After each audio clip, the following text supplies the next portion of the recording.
As of 2020, more than 56% of the world's population lives in urban areas.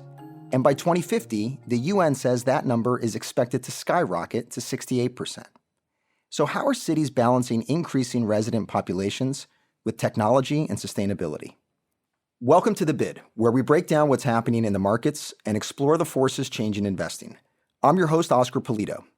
This month, we're exploring how technology, in its many roles, is impacting society and investing. On this episode of our Tech mini-series, we're talking about smart cities. Today, I'm pleased to introduce two guests, Brooks Rainwater, Director of National League of Cities Center for City Solutions, and Jane DiGiacomo, Managing Director with BlackRock's Global Real Assets business. Together, we'll break down how smart cities are tackling sustainability, the importance of cooperation between the public and private sector, and the many ways these cities are seeking to improve the quality of life of their most important asset, their people.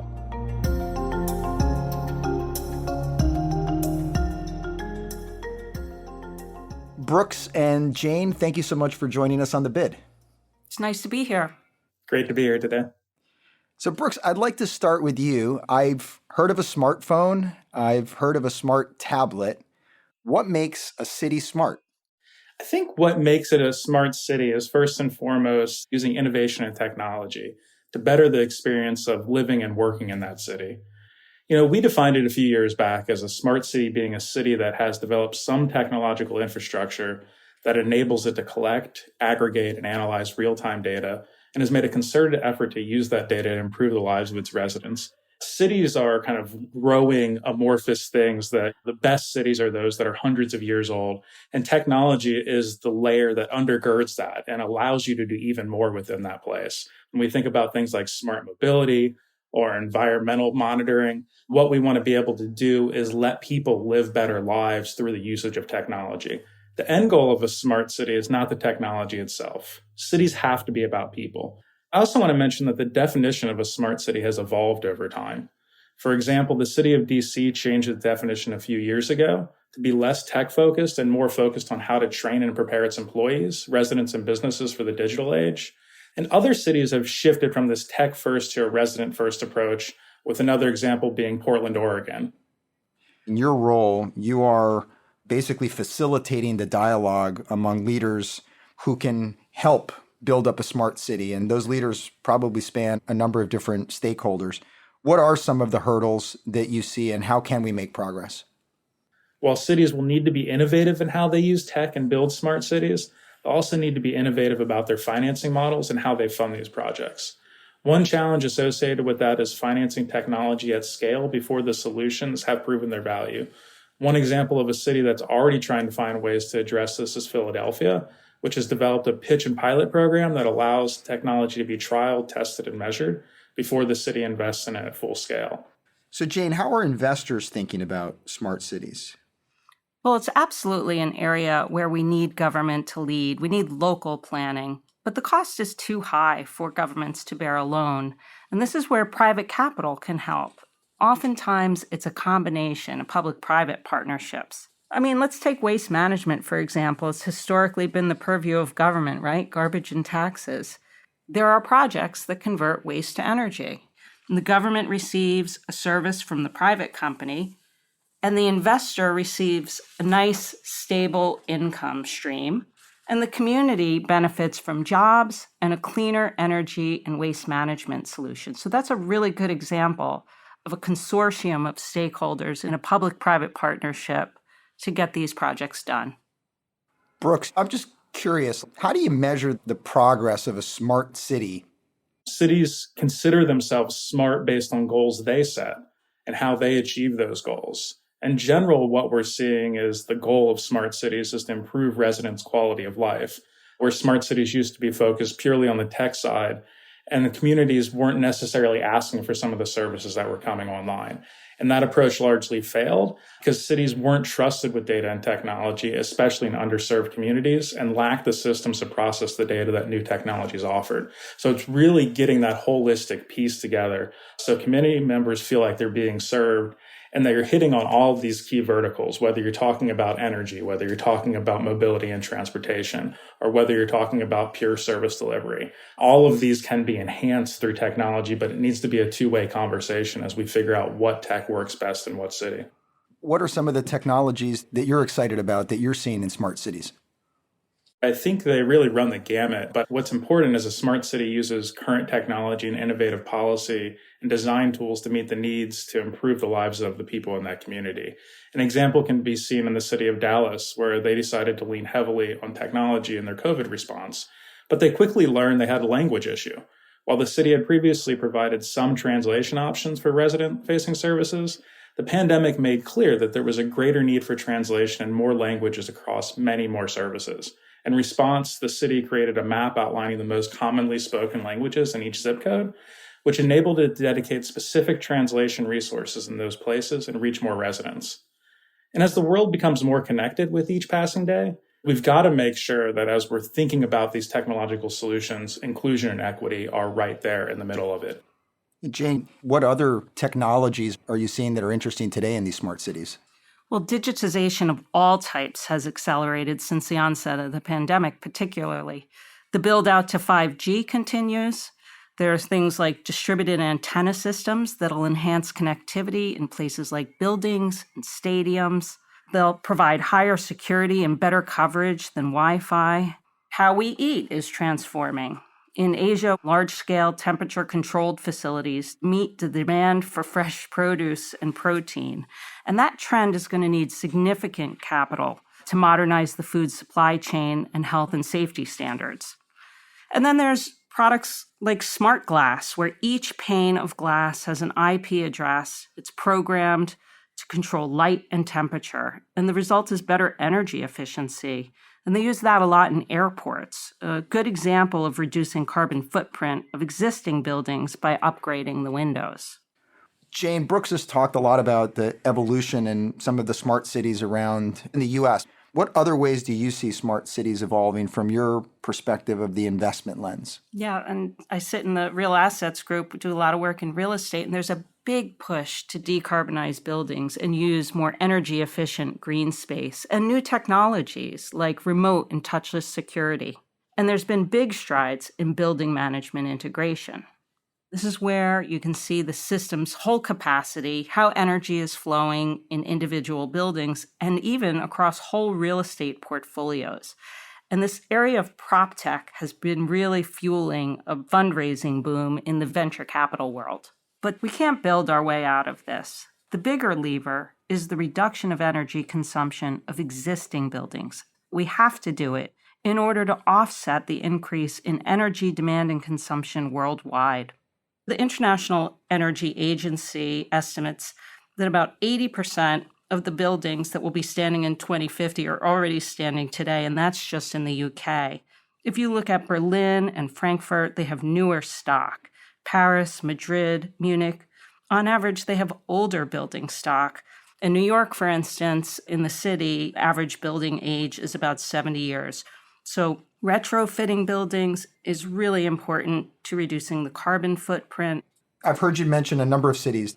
Are there any other cities, or for that matter, countries, that you feel are doing the smart city concept well and that we should be thinking about modeling ourselves after? Yeah, I think there's a number of international cities that are doing this incredibly well. Singapore is always one that's kind of top of any smart city lists, followed by Tokyo, of course, New York City, and London. And having spent time in all these cities over the year, you can really visibly see some of the innovations that have taken place. And right now, the US, Western Europe, and China account for 70% of the world's total spend on smart cities. But investment is growing most quickly in Latin America and Japan. And while that growth is currently largely focused within developed cities, investment opportunities are quickly expanding in the developing world. 70% of smart city growth potential lies in cities that invest less than $1 million a year. And that means there's a lot of opportunity for greater investment in smart city projects around the world.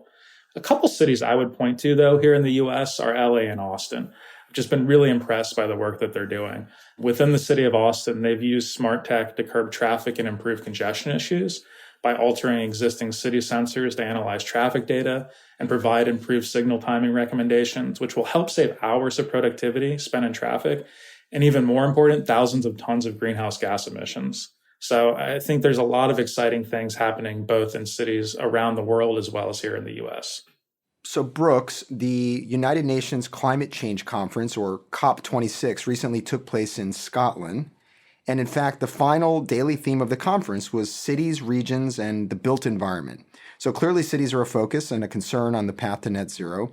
Was there anything that struck you about how leaders are now looking at sustainability in cities? Unfortunately, from COP21 to COP26, we didn't see a lot of great things happen climate-wise. And so what strikes me as so important here with COP26 is that cities are where climate initiatives impact people directly. I feel like there really is this consensus now around the world to meet the goals, because as time goes by, the goals become more and more of a challenge. I mean, I've been really impressed over the past several years by how many city leaders have stepped up to the plate and made those commitments to reduce emissions in the absence of that national leadership. And when the federal government wasn't there to commit to leading the world on climate, cities were there to lead that charge. And so some of the things we've got to do are remembering that partnerships are critical for success. And whether that's cities partnering with state and national governments, with the private sector, nonprofits, university partners, it's imperative that the communities find the solutions that fit them best and the financial support to do that. Because overall, it's clear from the way that city leaders are reacting to the climate crisis that they're on the front lines of climate change, with many of them already experiencing its worst impacts and others preparing for the impacts of sea level rise, wildfires, extreme heat, and more in the future. And so city leaders are being incredibly innovative when it comes to combating these kinds of challenges. But again, they need the partnership to make sure that we can do what we need to do to get there. So, Brooks, it sounds like policymakers are starting to get more engaged in this transformation of urban areas. And so I'm just curious, looking forward to the next 10 years, what expectations do you have for the cities of the future? Yeah, absolutely. I'm excited about the potential for cities to implement the newest technologies. And some technologies that smart cities might turn to also come up with major problems. And we've seen this with racial profiling issues that are widespread in the use of facial recognition, which some cities' law enforcement departments might use. And so, again, it's looking at all of what can happen within the smart city realm, making sure we're focused on equity. And part of this will be finding smarter ways to use technology to safeguard all residents' privacy, which also helps ensure equity and anti-racism are part of development. To help accomplish these goals, I think we'll see cities focusing on surveillance policy and governance, data policy and governance, open data, and developing digital justice plans. And we're already seeing this in places like Boston, which recently started a collaboration with community advocacy groups on surveillance technology and data. And as technology advances, cities will have plenty of opportunities to use new and more data to make informed and smarter decisions. But to be successful, future smart city efforts will require stronger community engagement, trust, and transparency. Jane, what expectations do you have for cities of the future? I think the future is here. We're going to very shortly see the benefits of integrating all of the smart systems. And we're going to see how much time, money, and energy we're going to save. And we talked a little bit about inflation. Well, these should be deflationary forces and good for the economy. And if you look at things like electric vehicle charging, self-driving cars integrated with parking management systems could all work together to charge cars at night or while people are shopping, maybe with just one charger, and no human being involved in moving cars around the garage. So you might just be able to show up after your shop and pick up your car. So while it's still early, some of the applications are pretty interesting, and they should drive a more connected and sustainable future. Brooks and Jane, I feel a lot smarter on the topic of smart cities. Thank you both for joining us on The Bid. Thank you. Thank you.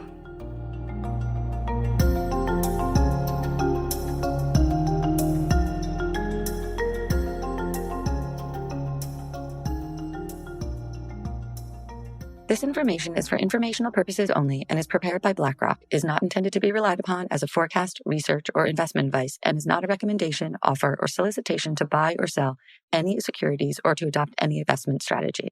The opinions expressed are as of date of publication and are subject to change. The information and opinions contained in this material are derived from proprietary and nonproprietary sources deemed by BlackRock to be reliable and are not guaranteed as to accuracy or completeness. This material may contain forward-looking information that is not purely historical in nature. There is no guarantee that any forecasts made will come to pass. Reliance upon information in this material is at the sole discretion of the listener. Past performance is not indicative of current or future results. The information provided is neither tax nor legal advice, and investors should consult with their own advisors before making investment decisions. The value of investments and the income from them can go down as well as up, and you may not get back the amount invested. In the US and Canada, this material is intended for public distribution. In the UK and non-European Economic Area, EEA, countries, this is issued by BlackRock Investment Management UK Limited, authorized and regulated by the Financial Conduct Authority, registered office 12 Throgmorton Avenue, London, EC2N 2DL. Telephone +44 020 7743 3000. Registered in England and Wales, number 02020394. For your protection, telephone calls are usually recorded. Please refer to the Financial Conduct Authority website for a list of authorized activities conducted by BlackRock. In the European Economic Area, EEA, this is issued by BlackRock Netherlands BV, is authorized and regulated by the Netherlands Authority for the Financial Markets. Registered office Amstelplein 1, 1096 HA, Amsterdam. Telephone 020-549-5200. Telephone 3120-549-5200. Trade register number 1706-8311. For your protection, telephone calls are usually recorded. For investors in Switzerland, this is marketing material. In Singapore, this is issued by BlackRock Singapore Limited, company registration number 2000101443N. This advertisement or publication has not been reviewed by the Monetary Authority of Singapore. In Hong Kong, this material is issued by BlackRock Asset Management North Asia Limited and has not been reviewed by the Securities and Futures Commission of Hong Kong. In Australia, issued by BlackRock Investment Management Australia Limited ABN 13006165975 AFSL 230523 BIMAL. The material provides general information only and does not take into account your individual objectives, financial situation, needs, or circumstances. Before making any investment decision, you should assess whether the material is appropriate for you and obtain financial advice tailored to you, having regard to your individual objectives, financial situation, needs, and circumstances. In Latin America, this material is for educational purposes only and does not constitute investment advice, nor an offer or solicitation to sell or a solicitation of an offer to buy any shares of any fund, nor shall any shares be offered or sold to anyone in any jurisdiction in which an offer, solicitation, purchase, or sale would be unlawful under the securities law of that jurisdiction. If any funds are mentioned or referred to in this material, it is possible that some or all of the funds may not have been registered with the securities regulator of Argentina, Brazil, Chile, Colombia, Mexico, Panama, Peru, Uruguay, or any other securities regulator in any Latin American country, and thus may not be publicly offered within any such country. The securities regulators of such countries have not confirmed the accuracy of any information contained herein. The provision of investment management and investment advisory services is a regulated activity in Mexico, thus is subject to strict rules. For more information on the investment advisory services offered by BlackRock Mexico, please refer to the Investment Services Guide available at www.blackrock.com/MX. Copyright 2021, BlackRock Incorporated. All rights reserved. BlackRock is a registered trademark of BlackRock Incorporated. All other trademarks are those of their respective owners.